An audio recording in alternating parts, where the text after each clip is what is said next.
m'appelle Alice, j'ai 18 ans, mais quand je suis partie, j'avais 17 ans. Et je suis partie en Inde un an. Pourquoi j'ai voulu partir en Inde ? Je voulais partir quelque part de je sais pas, n'importe où en fait. Et j'ai rencontré une fille qui m'a raconté son année.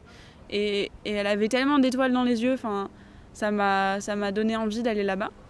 Et du coup, j'ai demandé à aller là-bas et j'ai été prise.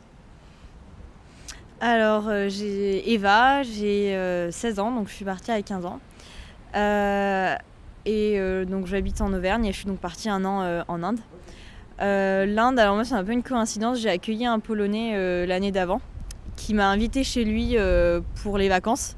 Et il se trouve que en fait, sa maman était partie en expatrié 12 ans en Inde. Et pendant ces vacances que j'ai passées en Pologne, elle m'a raconté jour après jour son expérience en Inde et ça a été un peu le déclic. Et comme je voulais partir en Asie et que j'avais eu cet aperçu de l'Inde, c'est comme ça que ça s'est fait.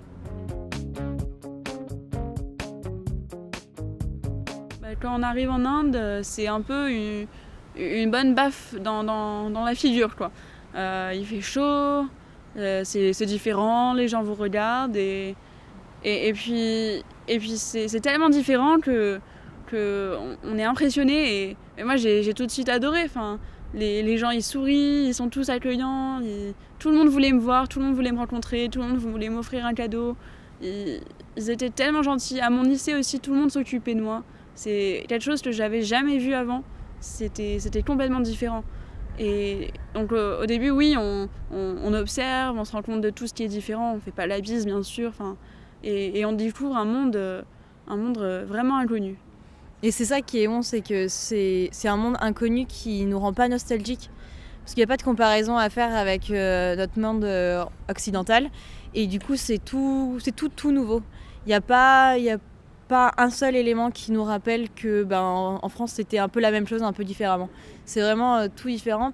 Moi, mes premières semaines, c'était surtout avec l'école, parce que j'étais dans un internat. Donc du coup, c'était se lever à 5h du matin, se coucher à minuit, prendre le rythme, la nourriture. J'avais 20 minutes pour manger à chaque fois. Donc c'était tout ce rythme-là et commencer à découvrir ma famille, poser ses valises. Moi, c'était assez important comme étape. Poser mes valises, défaire mes valises et mettre ma valise au placard. Et c'était les premières semaines qui se sont déroulées comme ça.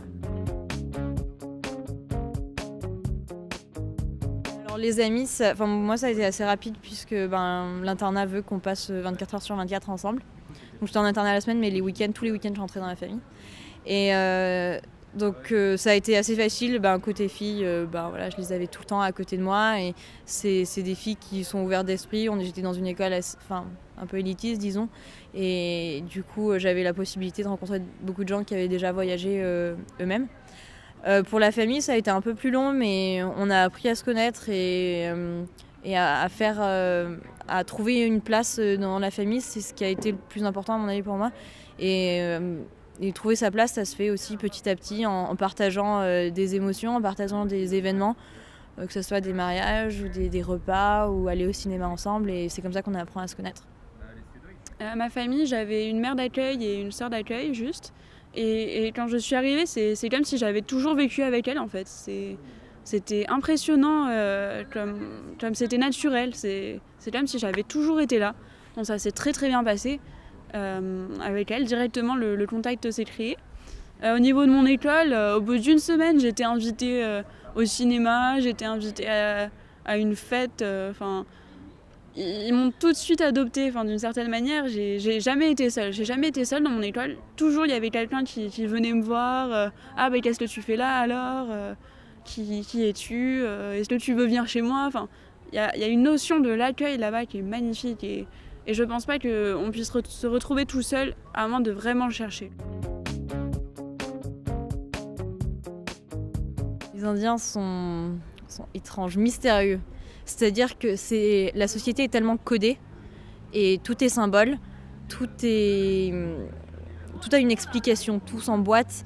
Si c'est une société qui marche avec des millions et des millions d'habitants, c'est parce qu'il y a des règles et que tout le monde les suit. Et moi personnellement, c'est ce qui m'a le plus choqué, c'est qu'en France on a des règles écrites et déjà quand c'est écrit, on a du mal à les respecter, alors que là-bas, sans aucune règle, tout se respecte. Il n'y a la punition n'existe que très peu finalement, puisque les gens respectent les règles, il n'y a pas de question de rébellion ou de choses comme ça. Et c'est comme ça à mon avis que le pays marche. Et la mentalité indienne aussi, ça marche comme ça, c'est très structuré. C'est très... Enfin, il y a les castes, bon, tout ça, on connaît, les religions aussi, qui font que chaque personne est unique, chaque communauté est unique, puisque la communauté est plus importante que l'individu lui-même. Et du coup, c'est quelque chose de très, très poignant quand on arrive, nous, dedans, qu'on nous jette un peu dedans. Mais c'est magnifique et très intéressant de décrypter toute la vie. Chaque moment se décrypte minutieusement. Pour moi, l'Inde, c'est vraiment un contraste. Au début, je me disais, mais comment ils font pour pas être fous ? Parce qu'on voit d'un côté des gens immensément riches, de l'autre côté des gens complètement pauvres. On voit des filles qui se baladent en short et en débardeur à la télé, et dehors, il vaut mieux se couvrir les jambes. C'est un pays, on voit tout et son extrême partout.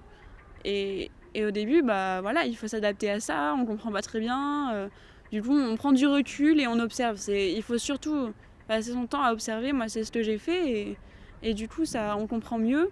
On demande à expliquer. Et les gens, ils sont toujours prêts à vous expliquer, à partager leur culture, parce qu'ils sont très fiers de leur culture, qui est une culture énorme et de chaque instant. Et du coup, qui est très pesante aussi. Hein. C'est très beau, c'est magnifique, mais ça en devient pesant. Et c'est pesant pour eux, mais bon, à la limite, ils s'habituent. C'est pesant surtout pour nous qui arrivons et qui avons la tête légère et qui arrivons sous cet amas de culture, de règles, de personnages à respecter, de hiérarchie, de choses comme ça, qui sont vraiment pas évidentes au début. Et comme disait Alice, observer, c'est la meilleure chose qu'on peut faire. Surtout que déjà, demain, on connaît pas la langue. Donc c'est une bonne raison de se taire, et en plus ça permet d'ouvrir les yeux et de parler, d'écouter avec nos yeux, disons. Ça peut être pesant parce que pour nous, on est habitués à être jeunes, à prendre notre indépendance, à prendre notre autonomie, alors qu'en Inde, les jeunes se taisent et écoutent les plus anciens, les adultes, les profs, n'importe qui est plus vieux et qui est une figure d'autorité, il faut l'écouter. Il n'y a pas de question de se rebeller, ou de contredire, c'est inacceptable. Donc ça, il faut s'y faire. C'est comme ça, on n'a pas le choix, et puis on est comme un Indien, ça roule quoi. Ça roule. Ça a apporté beaucoup de remise en question, je pense. Personnellement, sur la vie en général aussi, sur la façon de voir les choses, je pense. La façon d'aborder des nouveaux événements qui vont nous arriver ou qui nous sont arrivés, et être capable de rebondir, relativiser, je pense que c'est le mot clé de notre expérience. Se dire qu'en fait il y a toujours plus grave, en Inde il y a toujours quelque chose de plus grave qui arrive, et que du coup ce qui nous arrive c'est plutôt normal, ça va bien se passer. C'est des gens qui sont quand même assez optimistes et qui à chaque problème finiront toujours par vous dire c'est bon, ça roule. Et voilà. Moi, mon mot-clé, ça serait plutôt le détachement. Que quoi qu'il arrive, quoi qu'il se passe, si on peut rien y changer, comme s'il y avait eu un tremblement de terre ou sa maison a brûlé, on n'y peut rien. Alors c'est comme ça, on l'accepte et on passe à autre chose.